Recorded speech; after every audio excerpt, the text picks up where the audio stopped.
All right, so we just finished up trapping, and when we're in combat, whether we're sparring or in actual combat, the threat's knife hand is not always going to be close enough to catch or trap. If this is the case, we're going to have to use movement and checking or striking to avoid the weapon or distract the threat, while allowing us the opportunity to continue our attack or to break contact. So again, checking and striking. Checking is when we push the threat in a manner to move his fighting center away from the center line. We use our hand, our arm, shoulder, leg, or even our hips, or even our head to do this. Striking is when we attempt to bludgeon a small area of the threat in a manner to cause damage or pain with a part of our body. To strike, we can use our hands, elbows, feet, knees, and even a headbutt. So again, if the threat's knife is out of reach after we use our slipping or static block, we can attempt to check or strike the threat with our free hand or other part of our body. By checking, we will force the threat's weapon hand away from us, or we want to do that. And by striking, we can disrupt the threat's attack, disrupt or distract the threat's attack. Either will greatly increase our chances of mounting a successful counterattack. To do this, the empty hand or other part must quickly enter the area behind our knife or after the knife leaves the vicinity. Again, we do not want the empty hand to lead the way, and rarely do we want the knife and the empty hand in the same area at the same time. You know, I've been repeating this over and over.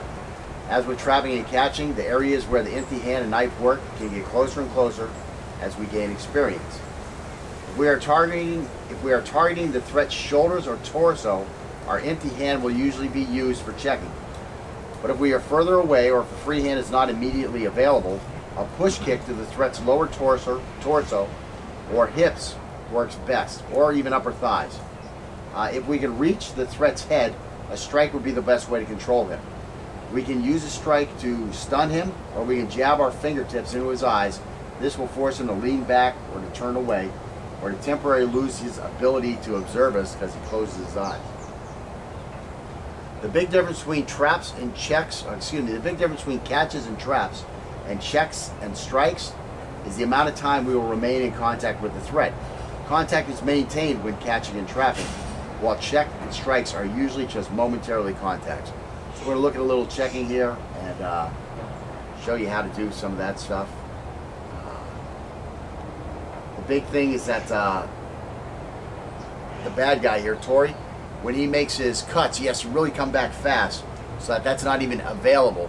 The thought of a check or a trap isn't even available because the knife is going in and out so fast. So we have to be attacking a little faster. I know a lot of times we're just walking through the drills, just trying to build the muscle memory, but today you've got to start ramping up your speed of your attack and being sure to come back to the chamber after you complete your attack, your angle. And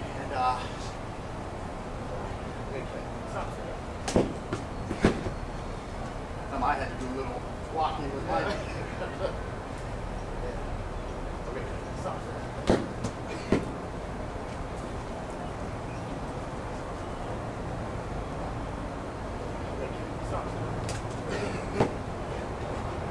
That time he was so much in avoidance because I got real close to him. I hit him a little bit.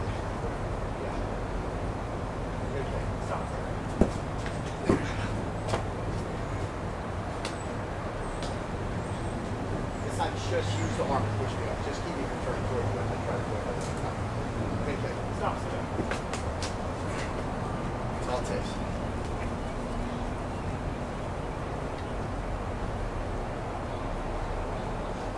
Stop, sit back.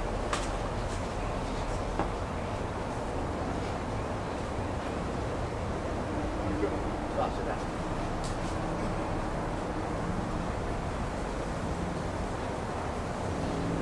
Stop, sit back. Sorry, man. A lot of times the strike is just so much easier when you're on the inside. And yeah, that's what we're trying to give you answers for. Everything. Inside, outside. What's my answer when I miss that knife? I'm not showing you a perfect technique that works perfect for what I'm going to show you. You know, what we're doing is we're teaching you how to free roll it. Stop, stop.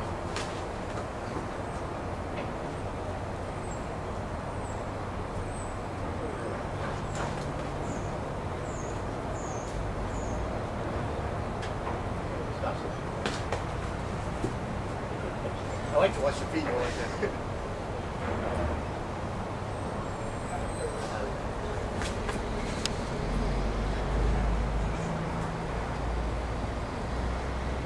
And again, if you feel something, do it. You know, if you feel like, okay, I'm pushing him out of the way, I feel like putting 3 stabs in there. Do it. That's practice. Scott will do it to me. You know, he pulled an elbow up on me one time. He just threw a couple knives afterwards. Don't just stop because you did your check. If you feel something, go with it. Stop.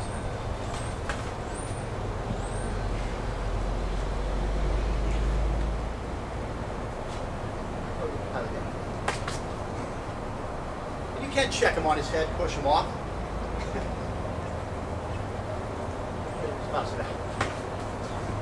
how effective that was? I come in, I didn't want to hit him. I put my hand on, push him away. Remember, where the head goes, the body goes. I push the head that way, the body's going to go that way. Stop.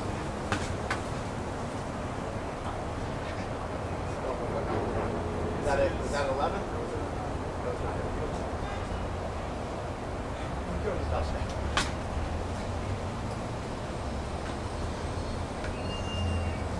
Stop.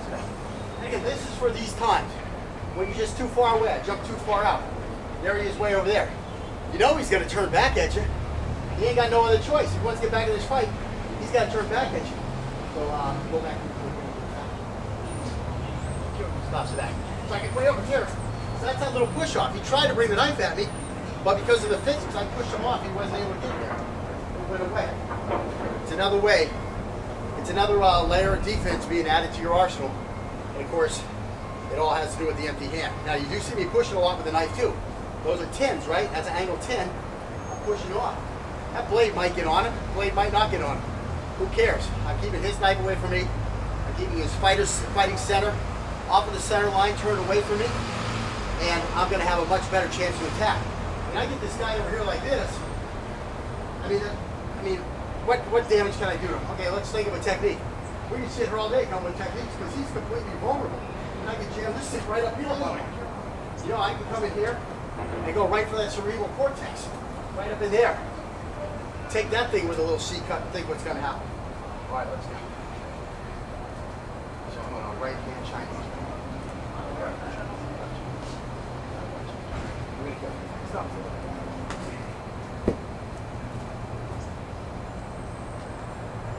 Stop.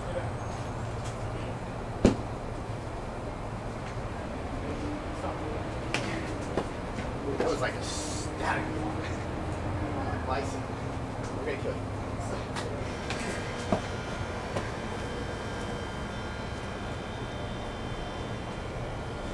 Stop.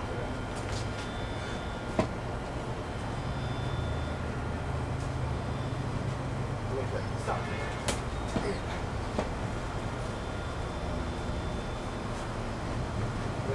Stop. You get me away from that. I don't have to get you that. Okay. Stop.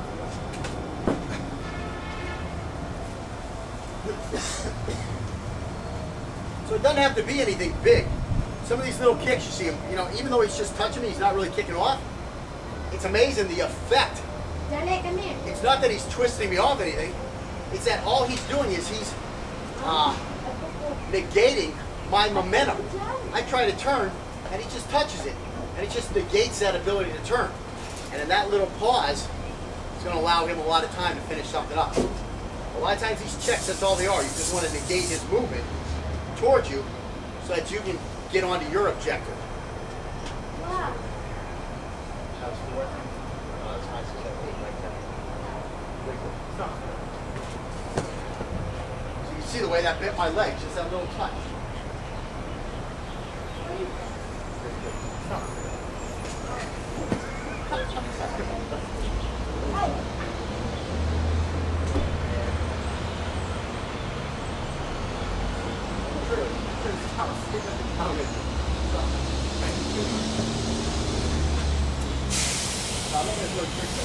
No, I know, but it was going to be like some angle went off. My mind was thinking about it, so I had to turn it off. I'm going to cut it. Stop. If that was a bigger blade, I would have leaned into my eye. That's a big blade right there. That's like a 11, 12-inch blade. At least a 9-inch blade.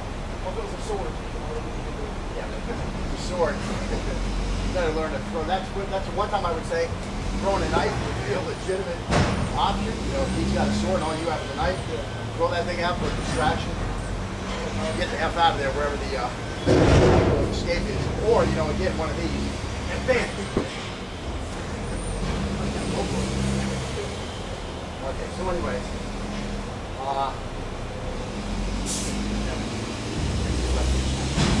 Now again, oh yeah, right here.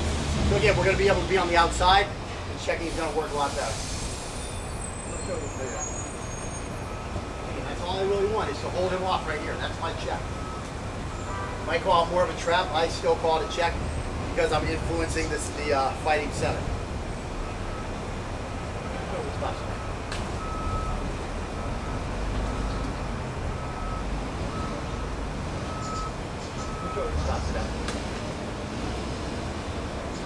And again, a lot of times now I'm advancing my check to where it's going to go when I finish my thing. I'm not really jumping all over and pushing them off because I want to be like a lacquer and pace. I want to stay right on top of them. I want to be right here.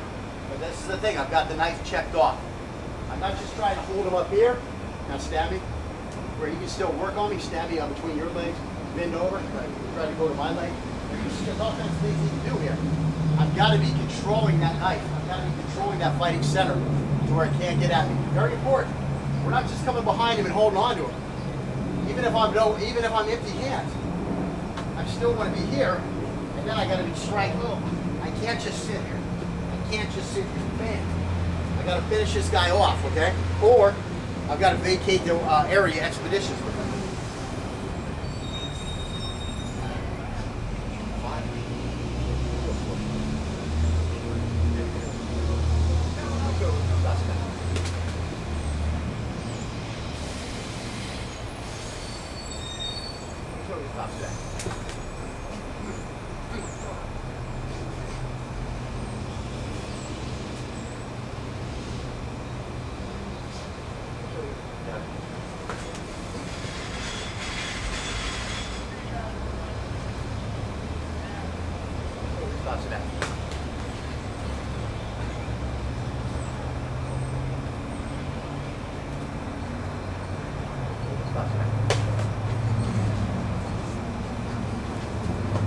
But again, I can do all that knife work because I'm holding his knife out of play. I mean, he's got two problems. A, when he moves his knife, it's not going towards me. And B, something keeps just cutting his face all over. He's got a lot of stuff to think about other than mounting an effective attack at that point. So you really can have your way with it. Kind of, yes. It's kind of the condition you want your girlfriend in. Okay. One for the ladies. Stop back.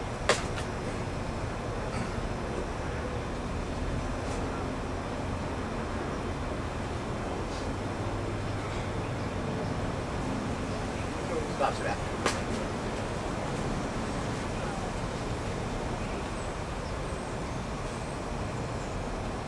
Stop back. Hey. I was watching some of Cold Steel's knife fighting.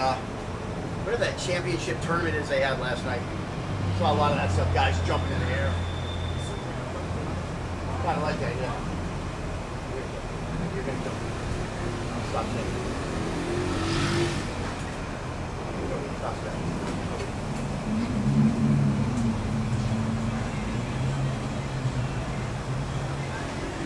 Stop shaking.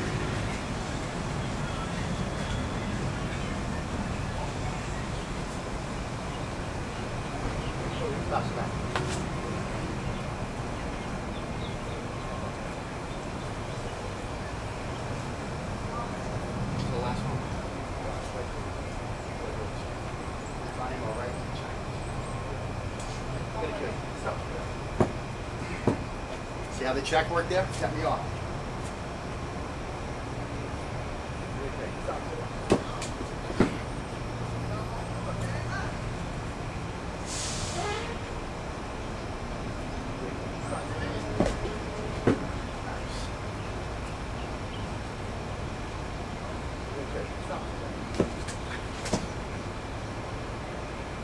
know, a lot of knife. I'm pretty sure you got it all. I didn't nick you with that last one, but I definitely didn't feel. I didn't feel anything coming in to where the force was being returned to me here. So I must have only like nicked you here.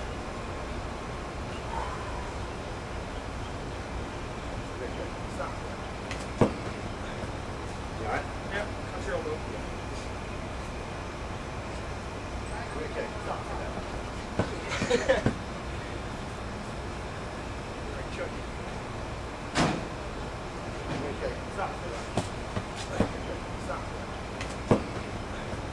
You alright? Yep. That's your elbow. Okay. Stop. Like Chucky. Okay. Stop.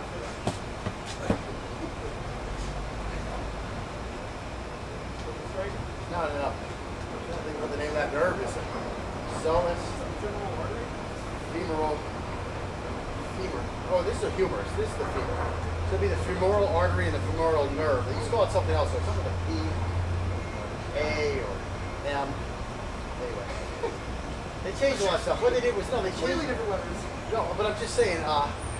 over the years they changed things, the names of things, because they used to have like one name for the artery here, one name for the nerve here.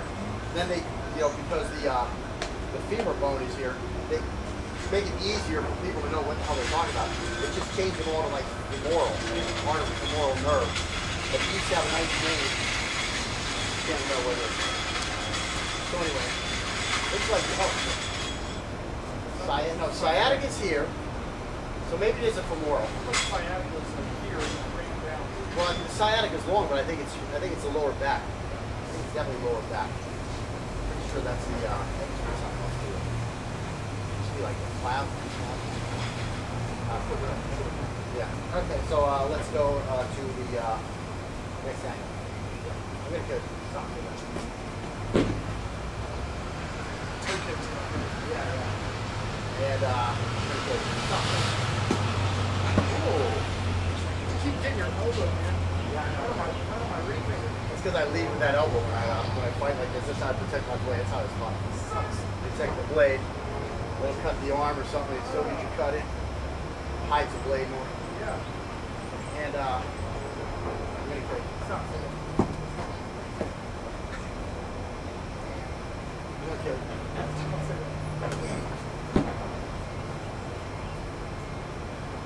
That's where legs would be good. When I'm way out here like this, that's where you have to use the leg almost to push up. I think you're so avoidance mode. Yeah, I don't want to hit your elbow. But, well, I'm not leading with the elbow here. On these ones, I can't lead with the elbow. If there's anything low, I can lead with the elbow. So yeah, I just jumped out. Right. Come with that one. Really good. Stop. There it is. Yeah, I'm gonna kill you. Stop. Just static one. All right, so Two. angle 2. So now we're gonna work angle 2. So we're going the opposite way. So what used to work for a check isn't gonna work for a check. What wasn't working for a check, all of a sudden is gonna work for a check.